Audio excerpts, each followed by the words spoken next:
My name is Major Camilla Rhodes, 38 years old. I'm a military intelligence officer with the Defense Intelligence Agency DIA. Call sign, Keystone. Most of my work happens behind closed doors, beneath classified folders, between languages most people don't even realize hold danger. My father says I push paper. Maybe that's why at the signing of a multi-billion-dollar Pacific Security Accord, he introduced me loud enough for everyone to hear. This is my daughter, just a junior aide. She's here to translate if the pens run out of ink. I didn't flinch. I've learned how to stay steady. I nodded, smiled. My job wasn't to make him proud. My job was to listen to everything. It was supposed to be a straightforward event, two nations finalizing a years-long deal. The air in the treaty hall was thick with expectation, cameras silently clicking like ticks under skin. My father, Colonel Daniel Rhodes, stood beside Colonel Miles, the U.S. signatory, beaming with pride as he handed over a pen, his personal gift engraved with the word legacy. But as Miles uncapped it, a sound clicked. It wasn't loud, no one else noticed, but I did. A slight shift in airflow, a change in how the metal settled. It wasn't just a pen. I dropped my folder on purpose. As I knelt, I whispered in Spanish, my voice a razor through velvet, no fear me. El bolígrafo es un arma. Colonel Miles froze. His gaze flicked to me. I didn't blink. Keystone, he murmured. Then he did something few have the courage to do. He put the pen down. The room hesitated. Everyone smiled, thinking it was part of the ceremony. And then, chaos. Through the service doors burst my husband's SEAL unit, Lieutenant Derek Hale, in full tactical gear. They surrounded the table, moved with surgical silence. One of them opened the pen. Inside, nestled inside the ink chamber, was a micro-explosive wired to detonate on contact with a signature, just enough to take out Miles and whoever was closest. My father's face turned gray. His mouth opened, but no words came, because the pen was his gift. And the room that had been ready to cheer now stared at him like he was the enemy. Protocol kicked in immediately. I wasn't applauded. I was detained. Even when you're right, especially when you're right, intelligence officers get isolated after an event like that. Standard procedure. Verify you weren't compromised. Confirm you didn't act on unsanctioned intel. Even heroes get questioned, maybe especially heroes. I was escorted to an empty room in the basement of the compound. No windows, one chair. A single file folder sat on the table. Then came Lieutenant Colonel Forbes, Internal Security. Clean suit, no emotion. Major Rhodes, you saved Colonel Miles's life. That's not the issue. I know. We need to know how you knew. Who tipped you off? I paused. Telling the truth is rarely simple when you're in my line of work. Because my truth wasn't a report. It was a feeling, a whisper, a shadow of a conversation. 2 days before the event, I'd been reviewing multilingual transcripts from an intercepted call chain. I was in the translation bay alone, cleaning up a backlog. That's when I overheard a faint voice from the room next door filtering through the vent. Spanish, Caribbean accent, confident. The words "Cuando firme caerá. El bolígrafo es la bala. When he signs, he'll fall. The pen is the bullet." The name Miguel had floated through. No last name, no context. Just one phrase. At the time, I couldn't risk elevating a partial intercept. Not without proof. So I stayed quiet. Until I heard that click. Until I realized they'd made the pen into a trigger. So you're saying no one told you directly? Forbes pressed. No. I told myself. Because I was listening when no one else was. He stared at me like I was either a genius or a liar. Maybe both. You had no visual confirmation, no intel packet. And yet you intervened during a global treaty event. Yes. Why didn't you report it earlier? Because suspicion is not evidence. He closed the file, then paused. You do understand. You're now part of this investigation. I saved a man's life and nearly destroyed your father's career. I didn't respond. Because the truth is, I didn't mean to humiliate my father. I didn't even mean to act. I just did what I always do. Observe, interpret, act in silence. That's what they trained me for. And yet now I was the anomaly. The variable no one expected. Not the threat. Not the hero, just the shadow that happened to be standing in the right place at the right time with the right ears. And somehow that made everyone uncomfortable. Even me. I was 9 when I first translated a full argument between two tourists at the DC metro station. A woman from Venezuela had dropped her wallet, and the man chasing her down was shouting in a mix of panic and broken English.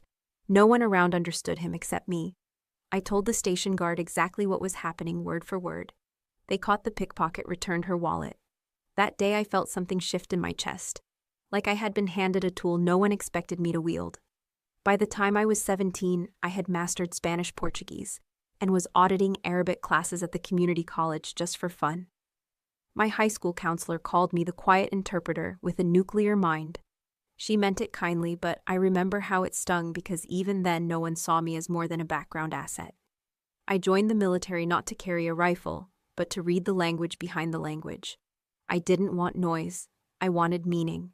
The day I walked into Fort Huachuca for intelligence training, a captain glanced at my height. My file then said, "Oh good, we always need female linguists." Soft voices get into rooms. I didn't say anything. I let them underestimate me. That was my first real weapon. I was deployed to Bogota at 25, barely through Phase 2 field certification. It was supposed to be a minor attachment site-in on peace talks between border insurgents and allied defense contractors. But on the second day I noticed something off. In one of the translator's printouts, someone had embedded a cipher in the spacing of the Spanish text, a pattern of dots that didn't match the syntax. It was so subtle, it looked like a printer issue. I stayed up all night cross-checking with a historical cipher book my uncle had mailed me when I was a teenager. The next morning, I handed my commanding officer a sheet of paper that read, "The convoy is marked.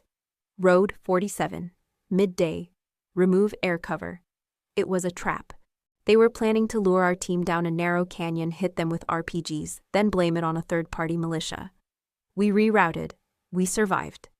And for the first time, I was no longer just the quiet interpreter. They called me Keystone after that, because in any structure, the keystone is the one stone that holds everything together. Pull it out and the bridge collapses. I wore the name like armor. I climbed ranks, gathered ribbons I didn't display, and moved in and out of operations without anyone remembering my face, but always remembering what I prevented. Each time it was language that saved lives, not weapons. Context, accent. The way a man said friend instead of ally. Tiny things. And yet, to my father, I was always just the girl with good ears. Even after Bogota, even after Dakar, even after I decrypted a whispered slur over radio chatter that stopped a drone strike from hitting civilians during a wedding. He never asked what I did. He never called me Keystone. He once introduced me to a colleague at a banquet and said, "This is my daughter Camilla. She does something with languages." No pride, no contempt, just distance. Maybe it was because he couldn't control what I knew, or because I worked in shadows while he operated in full view, or maybe I reminded him of the parts of himself he'd buried after Afghanistan, his mistakes, his silence, his own failures to see danger until it bled. Still, I never confronted him. Not when he brushed past me at events, not when he introduced my younger brother's ROTC award like it was a Bronze Star, and not when he walked past me the morning of the treaty event and said, "Stay close, Camilla. If the minister forgets a word, maybe you can help him fake it." That wasn't just a jab. That was a reminder I was in his eyes, a convenient ornament, something decorative. But that day when the pen clicked, when I whispered and the SEALs stormed in, when the bomb was found in his gift, that's when the room saw me, not as his daughter, not as a translator, as Keystone. And for the first time, so did he. They didn't cuff him. They didn't raise their voices. 2 military police officers in plain uniform walked into the hallway where my father stood still, pale from the revelation of the microbomb. One of them showed a badge. The other simply said, "We need to ask you a few questions, sir." He looked at the pen again, now sealed in a clear evidence bag labeled Exhibit A. Then he turned to me. His eyes weren't angry, just confused, searching, as if trying to rewind the last 5 minutes and find another explanation, something that didn't involve me. He didn't argue. He didn't ask for a lawyer. He didn't even glance at the generals watching through the glass panel beside the security checkpoint. He just asked me one thing. Did you know? His voice was quiet, level, but I could hear the weight in it. Not disappointment, not even accusation, just something heavier, like he already knew the answer but couldn't bring himself to believe it. I nodded. No lies, no ceremony. Just the truth, plain and heavy as steel. He blinked once. Why didn't you tell me the words weren't sharp? They were soft. Not because he doubted my judgment, but because I think he realized something he hadn't wanted to admit. He had never made it easy for me to tell him anything, so I told him the truth. Because you never listened. It wasn't a yell. I didn't spit it like a weapon. I just said it, calm, the way truth deserves to be said. His shoulders dropped, not in defeat but in understanding. It was strange. In all the years we'd spoken in clipped sentences, traded cold nods in corridors, and acted like two diplomats forced to share a family name, I had never once seen him quiet like that. Not after my mother died, not after my promotion, not even after the Bogota operation when my name had quietly circulated through defense circles like smoke. But now here in this sterile hallway with 2 MPs standing nearby, his silence finally said something. It said, "You might be right." The MPs waited, respectful but firm. He held up a hand not to stop them, but just to give himself a second more. He didn't reach for me, didn't demand an answer, didn't accuse. He just looked at me again, this time with less distance. "Did you think I gave them that pen on purpose?"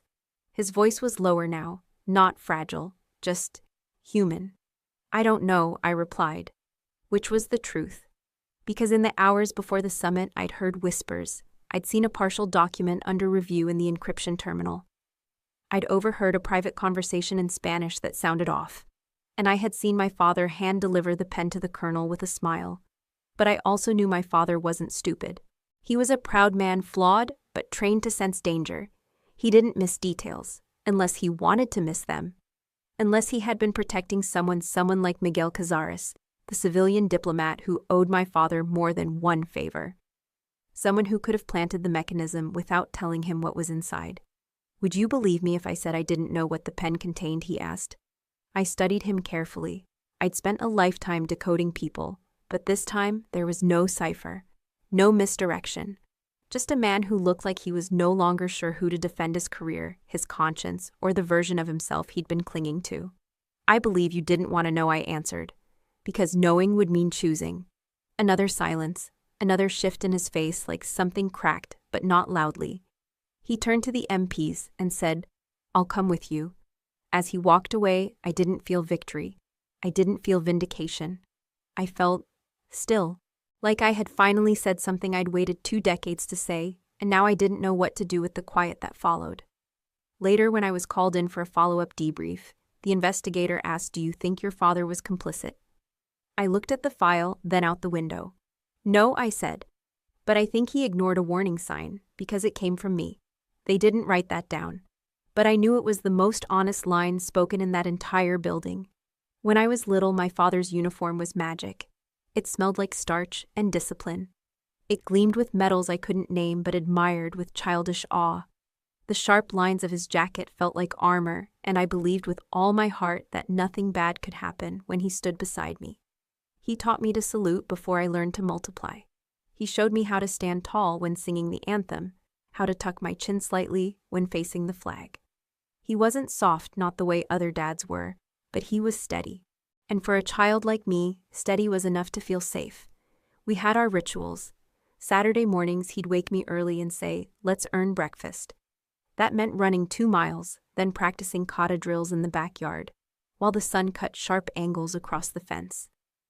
I'd follow his movements like a shadow, eager to please, desperate for praise. When I bruised my elbow during a high block, he didn't coddle me. He nodded once and said, "You remembered to pivot your foot. That's good." That was love in his language. But love changes shape as you grow, or maybe it just becomes harder to read. When I turned 14, I told him I wanted to study languages, Spanish specifically. I'd already been listening to Spanish broadcasts, reading poetry, watching dubbed films. I loved how meaning shifted through tone, how one word could have 3 intentions depending on who said it. He barely looked up from his classified files. "Languages won't stop a bullet," he said. When I joined the intelligence track at the academy instead of combat training, he went silent for a week. Not angry, just invisible. Like I had chosen a path he couldn't walk with me. Still, I kept trying. When I graduated top of my class in field cryptography, I emailed him the news. No reply. When I was deployed to Bogota and helped intercept a data burst that saved 17 lives, he sent a 3-word message: good timing. Dad. When I was promoted to major, I finally visited him. I wore my dress blues. My insignia was sharp. My heels clicked just like his had. I walked in tall, saluted clean, and said, "Major Camilla Rhodes reporting, sir." He looked up, expression unreadable. Then he said, "Beneath that office polish, you're still a trainee with no calluses." It wasn't a joke. There was no smirk, no gleam of humor. Just a statement, flat, factual, dismissive. I laughed. That was my defense mechanism. I always laughed when he cut deep. But inside something cracked. A fine fracture beneath the surface. Not enough to break me, just enough to sting every time I tried to be proud of myself afterward. I kept the laughter going. I made coffee. I asked about his garden. I left before the silence drowned us both. On the drive back to base, I looked at myself in the mirror and said out loud, "You are not small." Because sometimes that's what daughters of great men have to remind themselves, especially when those men never learned how to say, "I'm proud of you." Still, I never stopped hoping. I kept forwarding reports when I got commendations. I mailed him the front page when I received the Bronze Star. He never replied. I even invited him to the Pentagon luncheon, where I was recognized for operational excellence. He sent a courier with flowers. The card said, "Duty first." I don't know if he meant it as encouragement or apology. Maybe both, maybe neither. Over the years, I've watched other fathers lift their daughters into the spotlight. Mine always stood behind me, stone-faced, silent, arms crossed. Not in disapproval, but in calculated distance.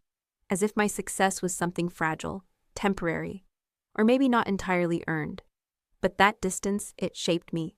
It made me sharper, more exacting. It drove me to be the kind of officer who didn't just anticipate the enemy, but who also anticipated the people meant to be on her side. And in a strange way, it prepared me for that day at the treaty signing.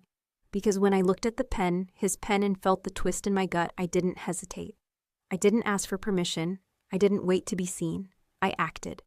Because if my father had taught me anything, it was that you don't wait for affirmation.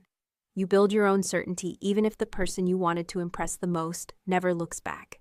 And that's how I survived in his shadow, by learning not to shrink inside it. They gave us a room with no windows and 2 chairs bolted to the floor because apparently national embarrassment requires hardware. I sat across from my father, not General Rhodes, not the man with 3 stars on his shoulder and a 1,000-yard stare that could melt steel. Just my father. His jaw was locked tight. The muscle near his temple pulsed like it always did when he was holding something in. Then he spoke. "Miguel saved my life," he said.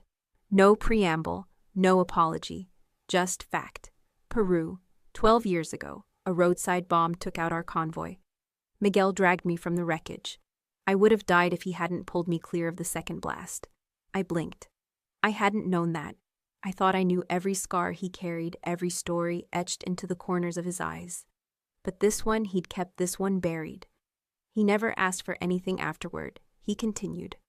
Disappeared into the jungle with a busted leg and a busted rifle. I tried to find him. DIA said he was ex-FARC. Then he was dead. That's what they told me. And yet I said softly, "He's not." My father's eyes stayed on mine. Apparently, not. He ran a hand through his silver hair. That was the first time I realized how old he looked under the overhead light. Like something inside him had aged faster than the rest. "Miguel showed up last month," he said. He looked different, scarred, tired. Said he was working in private security now. He handed me the pen and said, "For old times." I didn't question it. I leaned forward. "You didn't run it through any scan." His voice hardened. It was sentimental. I nodded once slowly. So was the wedding ring that exploded in Cyprus last year. That landed. His mouth opened, then shut. He stood abruptly, paced 2 steps, stopped. That old rigidity returned to his posture, military habit, clashing with moral unease. I didn't think he began. "No," I cut in gently. "You didn't." He turned to face me, and there was something unfamiliar in his expression. Not anger, not pride, not even disappointment, doubt. It sat awkwardly on his face like a uniform that didn't fit anymore. He cleared his throat. "Are you here to interrogate me, Camilla, or to gloat?" "I'm here," I said. Because I want to understand how the man who taught me to question everything trusted the one person he never should have. He sat back down. I continued. Miguel is smart. He didn't come back as a friend. He came back because he knew you remembered that debt. Because he knew you'd let your guard down. You're not the only one who studied human behavior, sir. His fingers curled slightly. I suppose you think I'm a fool. No, I said. I think you're human. That surprised him. He glanced at me, unsure if it was an insult or a reprieve. You built your whole life on loyalty, I said. It made you a good soldier, a good leader. But blind loyalty is a liability in intelligence. You taught me that even if you didn't realize it. He looked at me like he was seeing me differently, maybe for the first time, not as a daughter, but as a peer. Then he asked, did you know about Miguel before today? I met his gaze evenly. Not everything, but enough. Why didn't you tell me? I paused. Because that question carried years behind it. Years of me trying to tell him things he didn't want to hear. Years of being met with silence or redirection or a short clipped, I'll handle it. So I told the truth. Because you've never listened to me. His mouth twitched almost like he wanted to argue, but he didn't. Instead, he just sat there, silent, still. The kind of stillness that isn't anger, but self-examination. That's when I saw it, the flicker. The faintest tremor of realization behind his eyes. Not regret, not yet, but a shift, the beginning of it. And I understood something then. Miguel may have planted the device. But the real danger, the real failure wasn't in the pen. It was in the assumption that only warriors see clearly, that only those who carry rifles understand threat, that analysts, linguists, aides like me were just background noise. My father was many things, but in that moment he was a man confronting the cost of his own blind spots. And I wasn't there to punish him.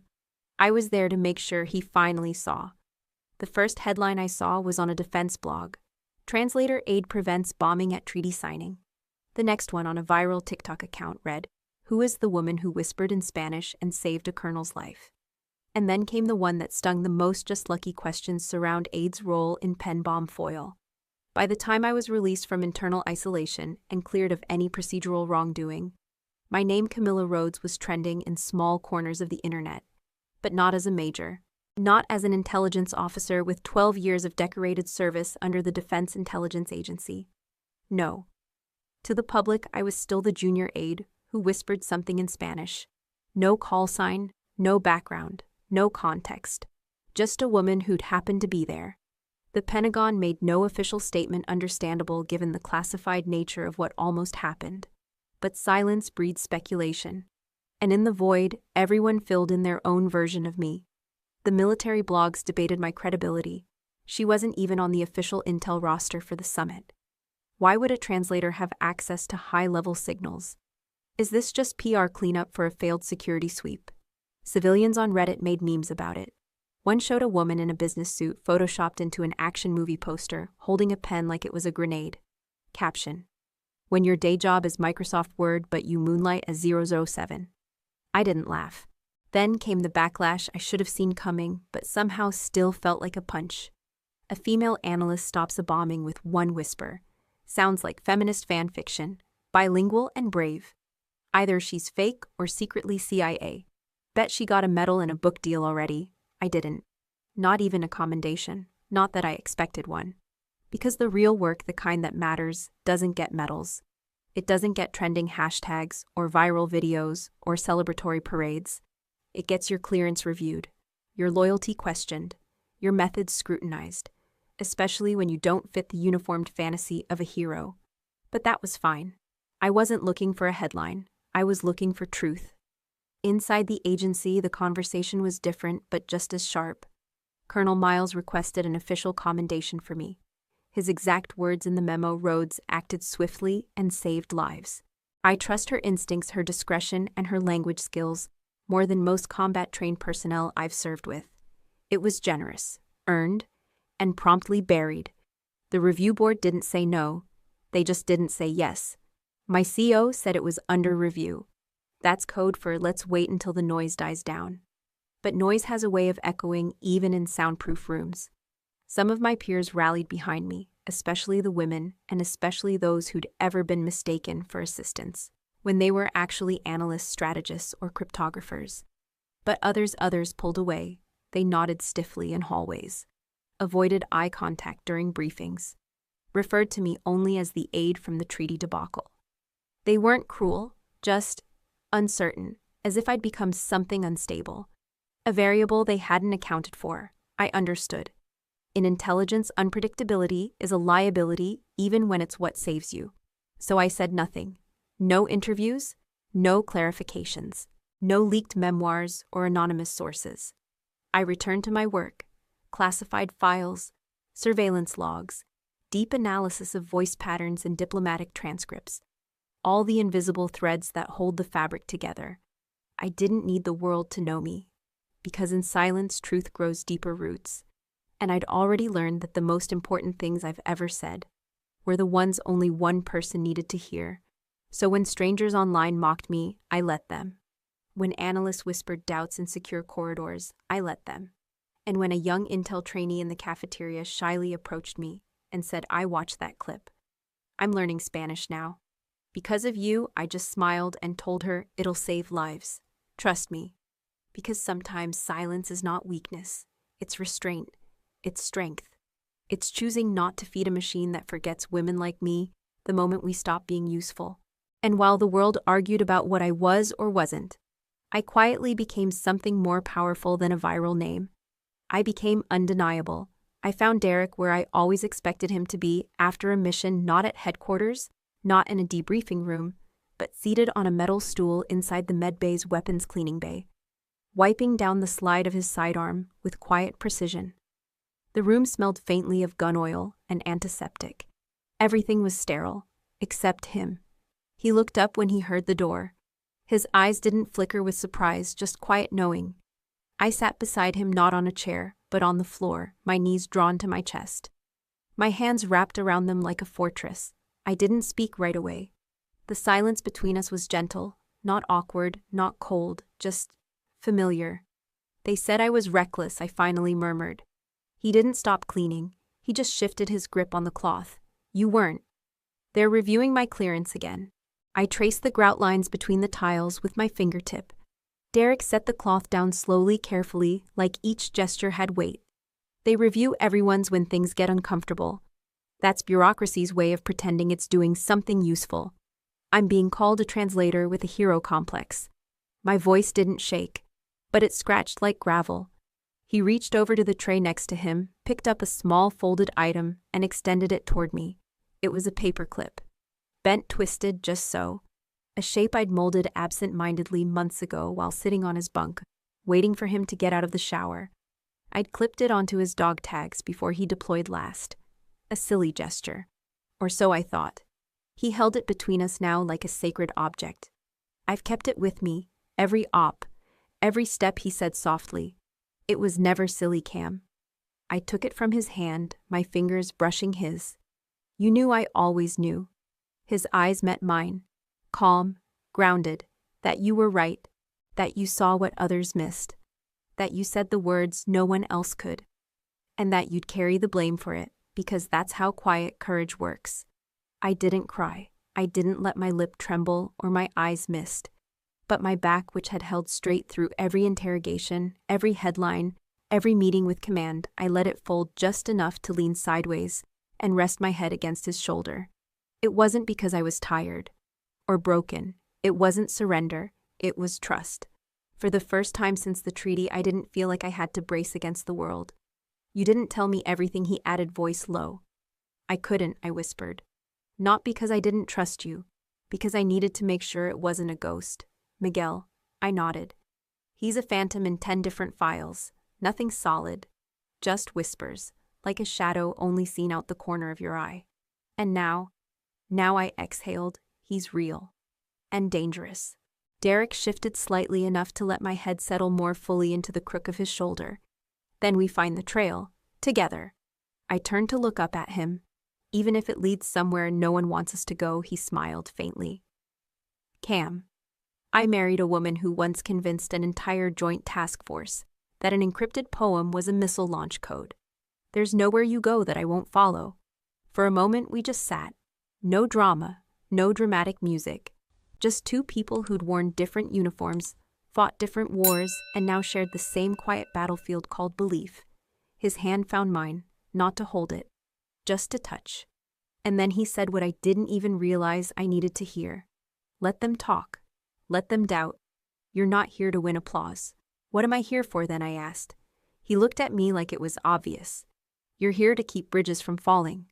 That's what Keystone does. I looked down at the clip still in my hand. The bent wire, once a casual fidget, was now a signal, a thread, a signpost of faith. I tucked it into the sleeve of my uniform just beneath the insignia, a reminder that even when the world refused to call me by my name, someone always did. And that was enough to keep going. It took 3 official requests and 1 favor from a friend in legal, but I finally got access to the detainment transcripts. No one said it aloud, but I knew what they were really thinking. She's too close. She shouldn't be allowed to review this.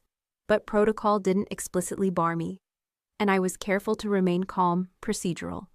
They handed over the evidence packet in a sealed manila folder, time-stamped and red-flagged. My clearance let me into the small, secure listening room behind HQ.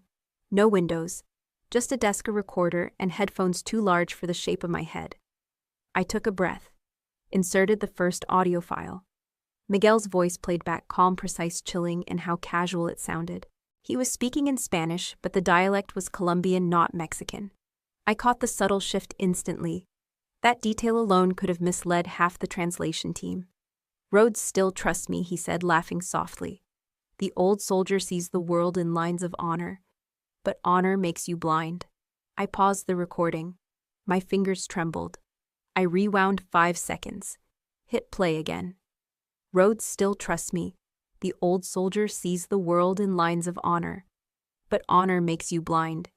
He was talking about my father. And not just that, he was talking about him like a pawn, not a partner, not a co-conspirator. I leaned back, my mind spinning in too many directions at once. This wasn't some rogue gift passed along out of camaraderie.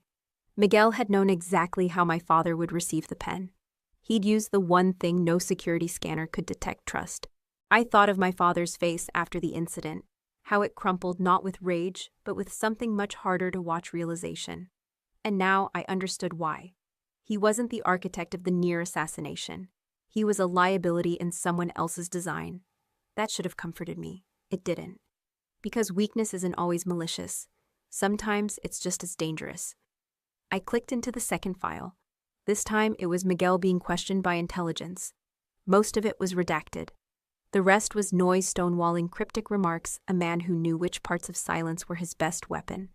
But buried in minute 27, I heard it. They don't vet family attachments the way they should. The daughter's too clever, too careful. But the father, he still thinks loyalty is something owed. That did it.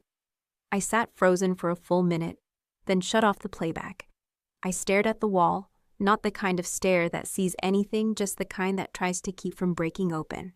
I'd spent months telling myself my father didn't trust me because I wasn't a real soldier, because I was the daughter who read threats and patterns not in gunfire. But it wasn't me he misunderstood. It was himself. He thought the world still operated in black and white honor. He believed that Miguel's past heroism, the rescue in Peru, the scars from that burning Jeep, had bought him permanent loyalty. But loyalty isn't a currency you save in the bank. It expires. Or worse, it gets used against you. And for all his stripes, all his campaigns, my father had no idea how to see a friend turning into a threat. I wanted to scream, to throw something, but I didn't. Instead, I wrote a note, just one line. You were betrayed because you believed in the better version of people. That's not weakness, but it needs a guardrail. I didn't send it. I folded it and placed it in the inner lining of my uniform pocket. Not for him, for me. Because no matter how much I wanted to forgive him outright, I had to hold 2 truths at once: that he didn't know and that he let himself not know. That was the ache, not betrayal, but disappointment. Because if Miguel had fooled a man like my father, decorated, disciplined, respected, what hope did anyone else have? I walked out of the room quieter than when I entered, but not softer. No, something in me had steeled, hardened. I was no longer looking to clear my father's name. I was looking to understand how many bridges Miguel had crossed under the flag of brotherhood. Because Keystone doesn't just hold up the structure, it keeps the cracks from spreading. There's a rule in intel. When something doesn't add up, go back to the tape. People lie. Paper trails can be edited. But footage, especially when it's not supposed to matter, tends to tell the truth. I pulled access logs and security camera footage from the east wing of the command center. The system was clean. Almost too clean. The bomb had been planted during a window where all cameras facing the briefing hall showed signal interference. A convenient glitch. But the hallway cameras, the ones by the side access doors, still intact. Miguel didn't enter through the main gate. He didn't go through metal detectors. He bypassed 3 levels of security and appeared on camera near the restricted conference entrance at 06:04 hours, 2 minutes before the pen was placed. He used a VIP clearance badge, issued under my father's signature. I paused the frame. There it was, Miguel's hand reaching for the scanner. The badge glinting under the motion sensor light. The automated lock giving way like a trained guard dog obeying a familiar voice. I stared at the screen for a long time. My stomach churned. I opened the personnel badge logs. My father had approved one-off clearance for diplomatic observer, Miguel Alvarez. Entry classified as cultural liaison, authorized for a private debrief on regional trade cooperation. It was filed under non-sensitive clearance. No background revetting, no second signature required. I knew what this meant. My father, Colonel Rhodes, didn't authorize a security breach. He granted access because he still believed Miguel was the man who dragged him from a burning convoy in Peru. The man who earned his stripes, even without a uniform. He signed that badge the way a brother leaves the front door unlocked without hesitation. I closed the logs, sat still, then I compiled a short dossier. Time-stamped stills, clearance documentation, side-by-side entries. The trail was undeniable. Miguel entered as a friend, and used that trust like a knife. I requested an immediate command review. The senior officers met in the Situation Room that afternoon. I was summoned after 20 minutes of discussion. Brigadier General Kane looked over her glasses. She was known for her cold read of people, less known for her empathy. She tapped her pen once. You believe Colonel Rhodes was complicit? I didn't flinch. I couldn't afford to. I believe he made a decision rooted in history, not evidence. That's a diplomatic answer, another officer said. Colonel DeSantis, Army Intelligence. He narrowed his eyes. Do you think your father is guilty? Silence. I swallowed. Then said it exactly as it was living in my chest. I think he trusted the wrong man, and now he needs a chance to make it right. The room stilled. I didn't raise my voice, didn't plead. I wasn't there to defend him blindly. I was there to show them that the line between mistake and malice was often drawn in hindsight. But responsibility remains. That one sentence, half accusation, half rescue line, hung in the air. I waited. General Kane finally nodded. Proceed. Bring the footage to the Inspector General.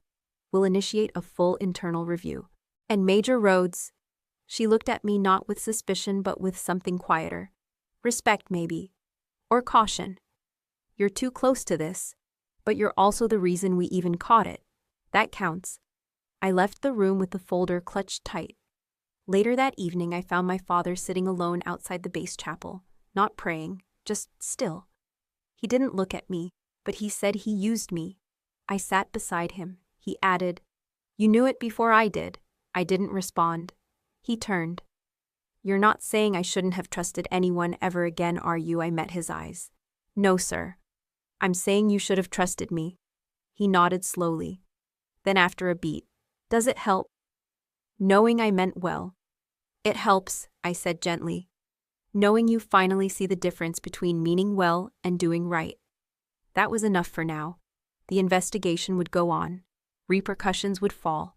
But in that moment, under the soft hum of the security lights outside the chapel, I knew one thing clearly. Forgiveness doesn't mean forgetting. It means seeing the truth and choosing to carry it with both hands. It was just after 2100 hours when I knocked on his office door. The base had quieted into its usual hum-low generators, distant footsteps, and the occasional click of typewriter keys from the night admin wing. But in his room, it was silence. He didn't say, Come in. He knew it was me. I stepped inside. My father was sitting on the edge of his bunk, already out of uniform, but not yet at ease. He was holding a worn letter in his hand, folded and refolded into a perfect square. I didn't ask what it was. It wasn't the time. He looked at me like he was seeing something both familiar and painfully distant. "Camilla," he began, voice steady, "if you think I should, I'll resign."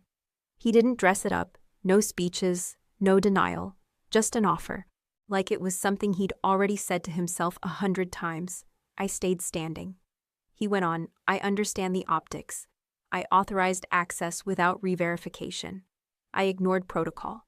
I failed the standard I drilled into every officer for 3 decades. His jaw clenched. "If I stay, it'll taint everything." I walked to the window where a sliver of moonlight touched the sill. I didn't answer right away. When I finally turned, I said, "If you step down now, people will write the ending for you. They'll say you turned a blind eye, or worse, that you were part of it." He looked away. I continued, "But if you stay, if you stand there and face it, face what it means to be wrong out loud, then no one else can own your story. You will." He didn't speak, but I saw something shift in his eyes. A slow cracking of the shield. He always wore the kind of shield made not of arrogance, but of old metals, and the weight of pride passed down like a uniform that never quite fit. "You really think I should stay?" he said finally. It wasn't a question. It was him checking if I meant it. Not as his daughter, but as a fellow officer. I nodded. "You made a mistake, sir. But you also raised a daughter who caught it before it killed someone. That means something." He gave a tired half laugh. "I used to think my legacy would be the campaigns I led. The ribbons, the plaques." I sat on the edge of the desk across from him. "Now it can be the truth you didn't run from." We sat there in silence for a moment. Then he whispered, "I wanted to believe in him. Miguel saved my life once. It's hard to imagine someone you owe everything to would turn and use that debt as leverage." I finished for him. He met my eyes. I should have known better. I shook my head gently. "Maybe. Or maybe you just believed too deeply in what he once was, and not in what he became." He pressed the folded letter to his knee. "I failed the standard, but I don't want to fail the reckoning." I breathed slowly. "Then don't." He walked to his small cabinet and poured 2 cups of black coffee from a metal thermos. No sugar, no cream. Just like he taught me when I was 16 and begged to come with him on early drills. He handed me a cup. We didn't toast, but he said, "You did good work, Camilla, not just with the case, with me." I didn't smile, but something in me warmed. Then I added quietly, "You know, if you ever want to tell your story, not the cleaned up one for official review, but the real version, I'll be the first to listen." He gave me a long look, then nodded. "I think I'd like that." We sat down side by side, coffee between our hands, like an old truce being re-signed. He didn't resign that night. He didn't try to hide behind his rank, or the flag, or the years of service he'd stacked like armor. Instead, he stayed. And for the first time in my life, I saw the man I once saluted, not as a distant figure in perfect formation, but as someone human enough to face himself and brave enough not to flinch. The hearing room was colder than I remembered it, not in temperature but in tone. Sterile quiet, stripped of ceremony. No salutes, no flags unfurled. Just a long elevated bench where 5 senior officers sat in partial shadow and rows of worn chairs facing them. I sat in the back. My name wasn't on the agenda that day. I wasn't giving testimony. I wasn't even required to attend. But I needed to be there, not as Major Camilla Rhodes' linguist and intelligence officer, as his daughter. My father walked into the chamber at 0900 sharp. Full dress uniform, silver eagle still pinned, though his step felt slower than usual, like every medal weighed double now. He didn't look at the audience. He didn't need to. His eyes went straight to the council. "Colonel Daniel Rhodes, the lead officer, began. You've requested to address this hearing prior to final deliberations. You may proceed." My father didn't clear his throat. He didn't shuffle notes. He simply stood, hands at his sides. "I'm here today not to defend my record," he said. "That record is written. You've read it." He let that hang for a moment before continuing. "I'm here to admit where I failed." Silence. "Absolute," he went on. "I authorized an individual, Miguel Aguado, onto a secure facility under my credentials. That alone was a breach of protocol." He inhaled, then added I did it not out of negligence, but out of trust. Years ago, Miguel saved my life during a mission in Peru. Since then, I considered him a friend, someone whose character I believed in without reevaluation. He paused. I was wrong. A murmur passed through a few rows in front. He didn't flinch. I failed to re-verify. I failed to question a gift. I let personal sentiment cloud my professional judgment. And because of that, an assassination attempt nearly succeeded right under my watch. He didn't look for reaction, didn't blink. I accept full responsibility for that lapse. I do not blame my staff, my unit, or my daughter, who in truth prevented this from becoming a national tragedy. My heart stopped. That was the first time he'd acknowledged it publicly. My part, my role. She acted where I hesitated. She listened when I assumed. And that difference may be what saved a man's life. He turned slightly to address the room now, not just the council. I was raised to believe rank justified rightness, that seniority equaled clarity. But I stand here today because a junior officer reminded me that truth doesn't bow to age or rank or history. Still no applause, no nods, just stillness, which somehow felt louder. He faced the council again. I offer no excuse, only clarity. I request that disciplinary action, if necessary, be placed solely on me, but I ask that the full record show that when truth arrived even from unexpected lips, I did not run. He stepped back, saluted, sat. The council said nothing at first. The presiding officer simply said noted and moved to the next agenda item. But something had changed. I could feel it not in words, but in the silence that followed. No one whispered accusations anymore. No one looked at him with the smug expression of a predator circling a wounded lion. Instead, they listened. And they remembered. Because few things are rarer in uniform than a man of rank admitting he was wrong without flinching, without spin, and without a shield of protocol. After the session ended, I waited outside the building. When my father stepped out, he looked older but lighter. He didn't ask how he did. He didn't explain his choices. He just said, "Thank you for being there." I nodded. "You didn't have to come," he added. "I did," I replied. "Because I wanted to see you stand." He looked at me. And for the first time, I saw something in his gaze I hadn't seen since I was a girl, waving at him through base gates. Something like pride, but softer. "You still think I can earn it back?" he asked. "Not all at once," I said, "but that was a start." We didn't hug, we didn't need to. Because sometimes redemption doesn't come with applause. It comes in the form of a daughter choosing just once more to believe in the man who raised her. They called me into the operations wing the day after the hearing. Not a summons, not exactly a command. Just a soft ping from Lieutenant Colonel Forbes' assistant asking if I had 10 minutes. I didn't have 10. I had 20. I walked past rows of steel and glass, past officers who'd heard whispers, but now looked me in the eye. Some nodded. Some straightened their backs slightly when I passed. No words were exchanged, but something had shifted. I wasn't invisible anymore. I stepped into Forbes' office. He didn't stand, he didn't need to. His presence did that on its own. But he gestured to the seat across from him, eyes calm, hands folded. "Major Rhodes," he began. "We've been reviewing the after-action reports, yours included." I stayed silent. "We've also reviewed your linguistic record, your analytical file," and he added with the barest smile, "the fact that your translator instincts exposed a breach that none of our automated systems caught." I gave him a half nod. It wasn't pride, I felt just quiet clarity. "Camilla," he said, shifting tone, "we'd like to offer you a promotion. Senior Intelligence Advisor to Joint Forces Liaison." I blinked.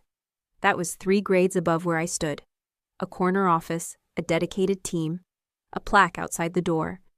"Admiral Ling personally reviewed your footage," Forbes added. "He called you the voice we didn't hear soon enough." His words, I inhaled. It would have been easy to say yes, to let the moment wrap me in a ribbon and call it a reward. To finally be at a table that had always felt 2 inches too high for me.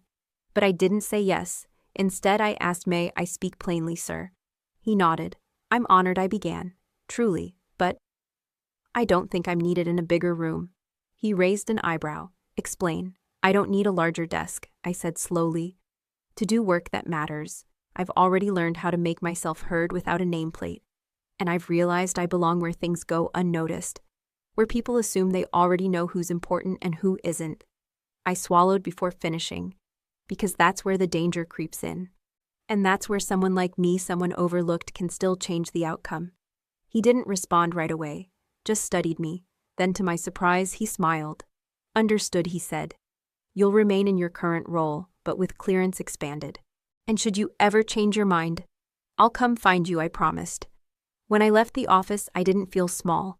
I returned to my regular post back among the aides, the runners, the translators with their color-coded folders and half-drunk coffee. Except now people didn't walk past me. They nodded, they asked, they listened. I noticed that even the way people whispered my name had changed. It was no longer the aide from the Spanish unit. It was the one who stopped the attack. The one whose father stood because she did. The one who didn't need a title to carry weight.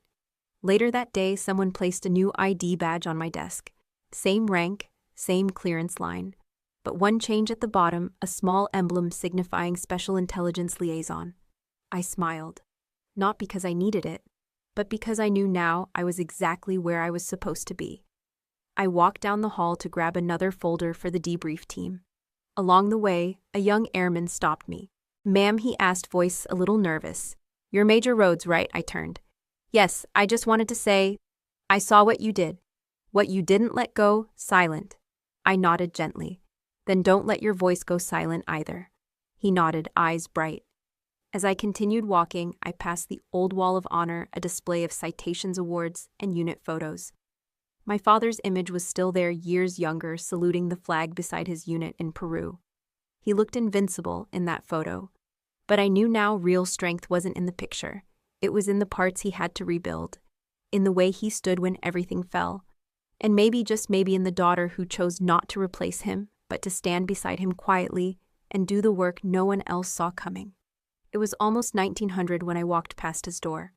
Most nights lately, his light was still on. But tonight it wasn't the desk lamp that made me pause. It was the silence, the kind that holds something unfinished. I knocked once. He didn't say anything, but after a moment he opened the door and stepped aside. No salute, no orders, just a man waiting. He motioned toward his desk. I saw the picture before I saw his eyes. It was me, maybe 21 years old, standing on a tarmac with my first uniform too stiff for comfort, trying to hide how proud I was. The photograph was creased at the edges, like it had been taken in and out of a drawer too many times. I kept this, he said gently, tapping the corner of the frame.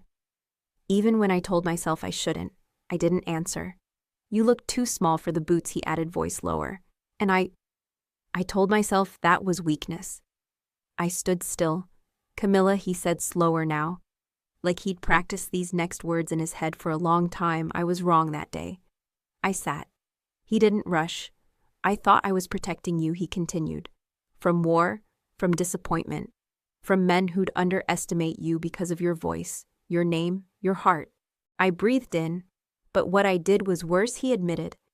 I made you question if you belonged. I looked down at the frame. I did belong. I just spent years proving it in rooms you never looked into. He nodded. I see that now. There was a beat of silence between us. Then I said, not out of anger, just truth. You were never wrong for wanting me strong, Dad. You were only wrong when you thought you didn't have to apologize. His head lowered. And when he looked back up, his eyes weren't glassy, but they were softer than I remembered. Camilla, he said, his voice steadier than I expected. You've always had more spine than I knew what to do with. But lately I've realized, spine wasn't what made you who you are. I waited. You listened when no one else did. You caught what I missed. And when the world doubted you, you didn't scream. You didn't fight to be seen. You just kept standing. My throat tightened. I've saluted a lot of heroes in my life, he continued, voice lowering again. But I never thought the one I needed to thank most would be my daughter. He turned back to his desk and opened the drawer. He took something out and placed it in front of me. It was my old ID badge, encased now in a polished wooden frame. It still said Aide, Spanish translator, Camilla Rhodes. The corner was scuffed from when I dropped it in the mud on our first joint op. He said they'll change your title, someday maybe even your rank. But none of that is why I respect you. Then he stepped around the desk. And before I could process it, he did something he had never done in my entire life.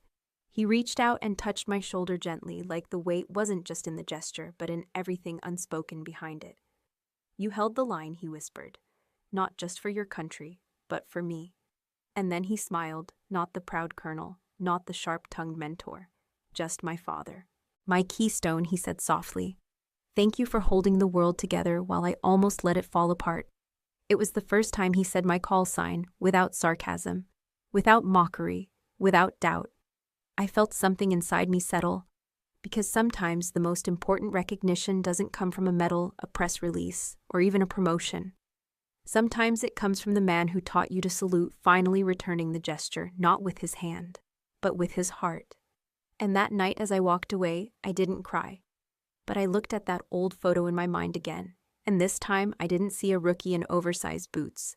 I saw a daughter who stayed, who stood, and who finally was seen. It was just after 700.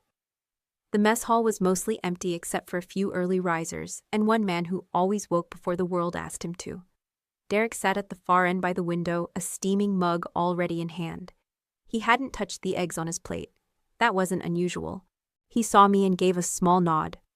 I slid into the seat across from him, the weight of the last few weeks settling softly over the table between us, like morning light. We didn't say anything for a while. Just the clink of cutlery, distant boots on concrete, and the hum of a room too tired for noise. Then Derek reached across the table and rested his hand on mine. His palm was rough, same calluses, same steady grip, but today it carried something quieter than comfort. Respect. You didn't just save the colonel, he said, voice barely louder than the coffee machine behind us. You saved your father. I didn't answer right away. He waited. Then I looked out the window, watching the light shift on the flight line outside. Crews were already prepping for the next round of flights. The world keeps moving even when your own has barely started breathing again. I think he was always waiting for me to prove something, I finally said.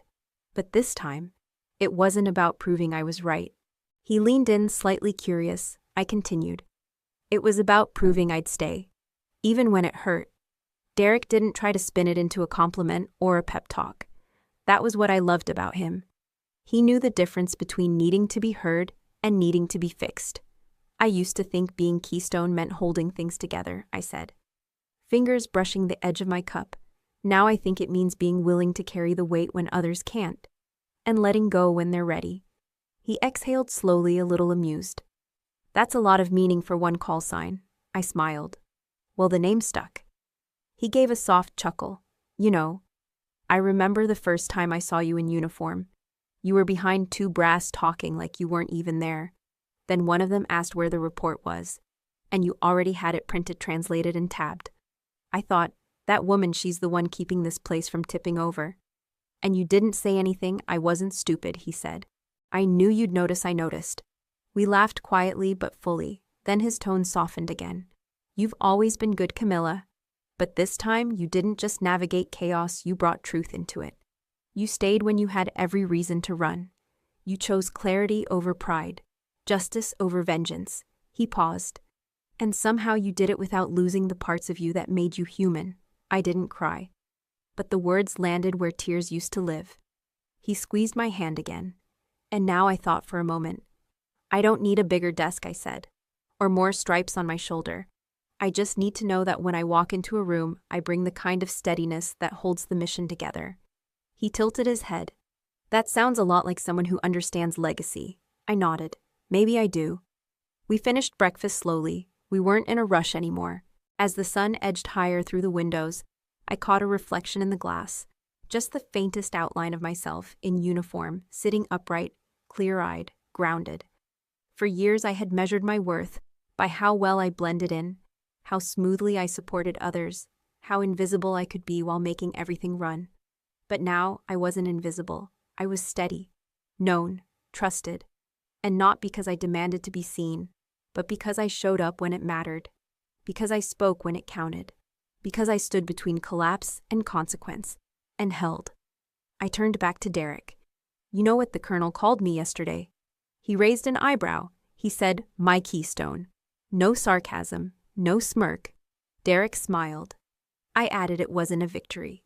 It was a return of something we both lost and finally found again. We stood to leave. He took both our trays. As I walked out, I looked up. The base flag rippled above us, strong, wind-high sky. No one saluted, no ceremony. But I didn't need any of that to know who I was. I was Camilla Rhodes. I was Keystone. And once again, I'd kept the bridge from falling. I used to be a shadow behind a signature, a silent aide in the corner of briefing rooms, holding folders no one cared to ask about unless they were late. They called me junior paper pusher support staff. But I knew how to listen between the lines. I knew how to see what others dismissed. And when the moment came when chaos crept in disguised as routine, I said one sentence, just one. And it saved a life.